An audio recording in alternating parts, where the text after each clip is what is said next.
Supreme court में Kolkata lady doctor murder case में दूसरे दिन की सुनवाई पूरी हो चुकी है। इस सुनवाई के बाद सबसे अच्छी बात यह हुई कि सीजीआई चंद्रचूड़ की अपील के बाद एम्स के डॉक्टर काम पर लौट आए हैं। लेकिन सुप्रीम कोर्ट में सुनवाई के दौरान एक बार ऐसा माहौल बना कि कोर्ट में मौजूद हर कोई दंग रह गया। ये मामला सीजीआई चंद्रचूड़, जो कि देश की न्यायिक व्यवस्था के सबसे ऊंचे ओहदे पर बैठे हैं, वहीं कपिल सिब्बल, जो सुप्रीम कोर्ट बार एसोसिएशन के अध्यक्ष भी हैं, के बीच का है। जाहिर है दोनों के बीच जब कुछ वाकया होगा तो चर्चाएं आम होंगी ही। सुप्रीम कोर्ट में सीजीआई चंद्रचूड़ ने कुछ ऐसे सवाल किए जिसका जवाब कपिल सिब्बल नहीं दे पाए, बल्कि सीजीआई के सवालों पर सिब्बल ने चुप्पी तक साध ली। मीडिया हाउस 5 जन्य के मुताबिक सीजीआई चंद्रचूड़ के तीखे सवालों के जवाब में सिब्बल कुछ भी नहीं बोल पाए। तो चलिए जानते हैं दोनों के बीच क्या बात हुई कि उस वक्त सुप्रीम कोर्ट का माहौल पूरी तरह से गर्म हो गया। दरअसल कपिल सिब्बल बंगाल सरकार की तरफ से कोलकाता केस में वकालत कर रहे हैं, जिसके दौरान कपिल सिब्बल से जब सीजीआई ने पूछा कि मृतका लेडी डॉक्टर का शव देने के 3 घंटे बाद एफआईआर क्यों दर्ज की गई, एफआईआर पहले क्यों नहीं दर्ज की गई।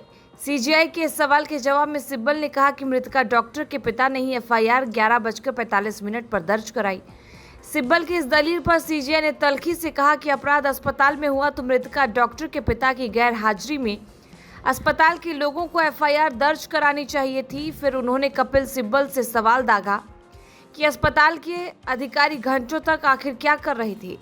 इसी सवाल का जवाब सुप्रीम कोर्ट में कपिल सिब्बल ने चुप्पी साध ली, जिसकी अब चर्चाएं तेज हैं। बता दें, कोलकाता केस के दूसरे दिन की सुनवाई पूरी हो चुकी है। सीजीआई चंद्रचूड़ की बेंच ने इसकी अगली सुनवाई की तारीख 5 सितंबर को दी है। सीजीआई चंद्रचूड़ की बेंच ने दूसरे दिन की सुनवाई खत्म होने से पहले एक जरूरी निर्देश दिया है। सीजीआई के बेंच ने अगली सुनवाई में कोलकाता पुलिस के उन अधिकारियों को तलब किया है जो कि इस केस से जुड़े हैं। लेडी डॉक्टर की जान ले लेने की घटना के पहले घंटे से अब तक जितने पुलिस अधिकारियों ने इस केस में अपनी मौजूदगी दर्ज कराई है, उन सबको सीजीआई की बेंच ने अगली सुनवाई में सुप्रीम कोर्ट में पेश होने के आदेश जारी किए हैं। ऐसे में अब इस केस की अगली सुनवाई के दिन सुप्रीम कोर्ट में सीजीआई के बेंच और दोनों पक्षों के वकील क्या दलील देते हैं, खासकर सीजीआई के बेंच कोलकाता पुलिस के अधिकारियों से क्या क्या सवाल करते हैं, ये देखना सबसे अहम है।